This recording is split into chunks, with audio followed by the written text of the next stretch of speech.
Okay, Django Unchained. What am I talking about here?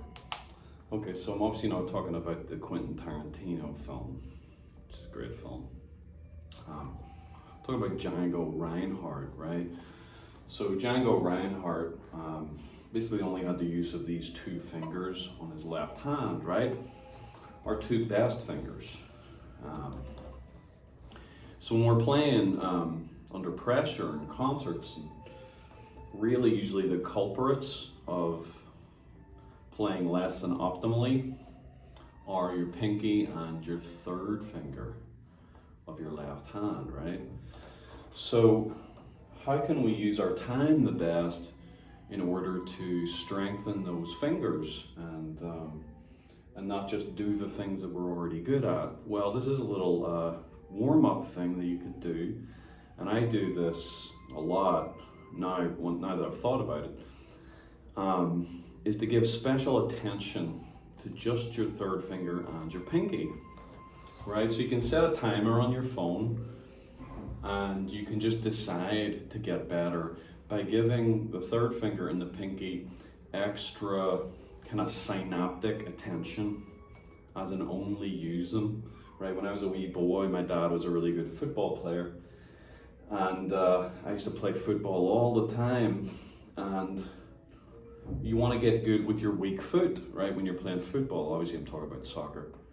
And my dad was like, well, why don't you just play only with your left foot for like a week?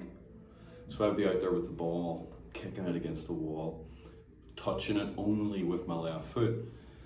And then when I got to the point when I was older, my left foot was pretty much as good as my right foot, you know, for long passes and shooting and stuff. So if we just decide to give our weakness area extra attention, then when we're done with just only playing with the third finger and or the fourth finger, Django gets unchained. You've got a whole Django there that's waiting in the wings, right? So this is the idea with this exercise, is that we just keep Shaq and Kobe on the bench, right? And even by just having the Paxton and whatever out there playing on the court, it almost makes them want to play better because they're sitting watching on the bench. So this is an example of what I would do, Django Unchained. Put my timer on for just like 5 minutes, 10 minutes if you really want to get better every day.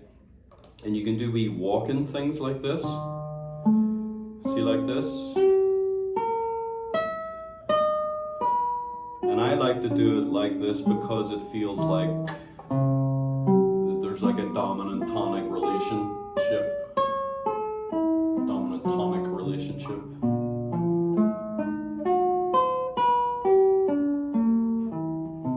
And you're just giving, it's not like you're trying to go fast, you're just giving attention to the pinky and the third finger.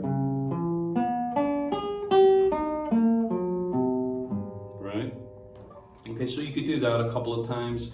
You could do just the pinky, you know.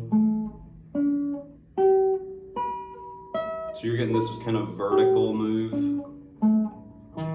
Okay, then you can get into the realm of playing in the horizontal string, right? So you could do a little tune. Sometimes I would do this like kind of thing, like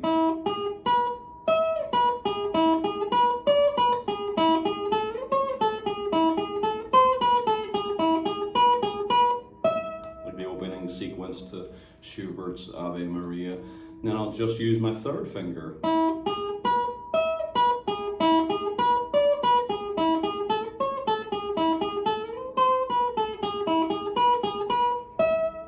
So this is more like psychological, this is brain work, this is increasing the synaptic relationship between your brain and those particular fingers. As if, tragically you lost your best fingers. Are you still going to play the guitar? Of course you would still play the guitar to a more limited level. But, you're going to do it. So you could do that, and then you could do oppositions, like little back and forth things. Well, let's just start on adjacent strings. See, like this. And you're just giving these fingers special attention. And you can widen them a wee bit, but you're just focusing in on these weaker fingers. Then you could also incorporate, if you want to kind of kill 2 birds with 1 stone, or even 3 birds with 1 stone. You could start doing scale type things or little tunes using only M and A on the right hand as well. And then you're leaving out your 2 best plucking fingers, right? So, you know, you could do anything. You could play Happy Birthday. It's not really a musical thing. You're just giving that 3rd finger attention.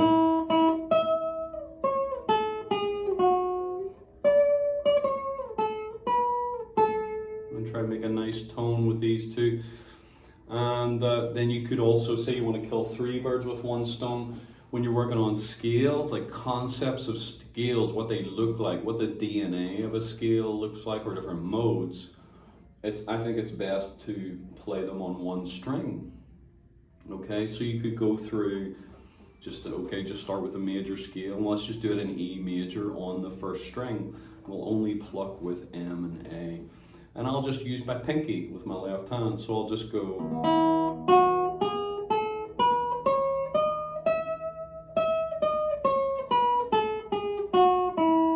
That a few times, do a natural minor scale in E also. This way you're seeing where the half steps are. Only going back and forth with M and A to relax your right hand and stop it getting tensed up. Then you could go through the jealous minor scales, the ones that want a leading tone and want to have a dominant function. So the one that gets used most in the Baroque is a melodic minor scale, which the 6th and 7th are raised on the way up, and then they use gravity on the way down. So you have this raised and then lowered on the way down, right? Then you have a harmonic minor scale, like Ingve.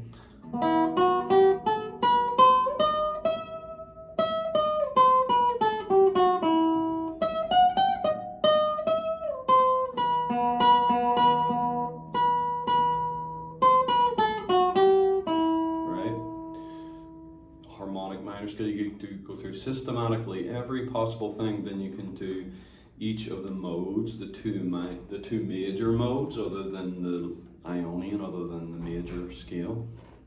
Okay, so you have the 2 major ones, Lydian and Mixolydian, right? So the Lydian mode has a raised 4th, so you can actually see it when you do it on 1 string.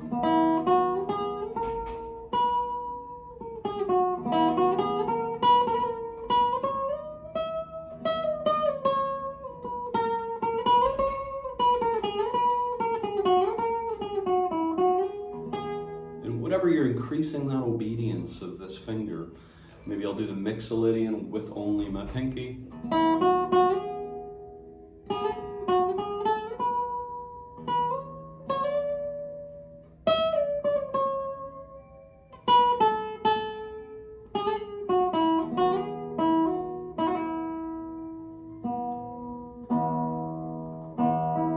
If you're playing along, I apologize, my guitar's tuned down a little bit.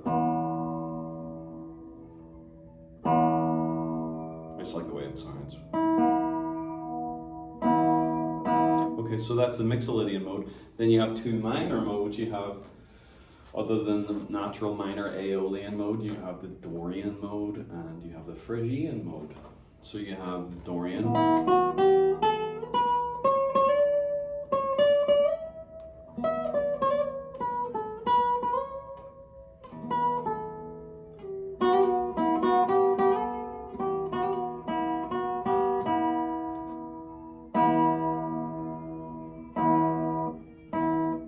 The Phrygian mode.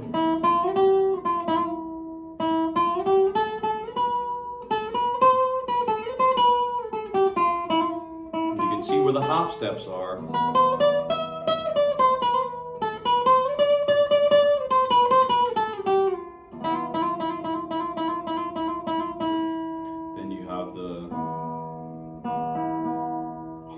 Phrygian mode.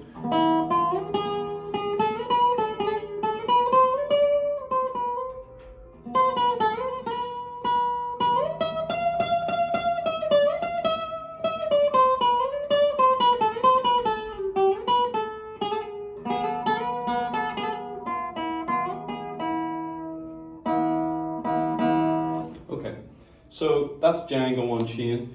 So you could do that for, if you do that 10 minutes every day, no matter what style you play even, you can really definitely get better with your left hand and strengthen the confidence of these weaker fingers.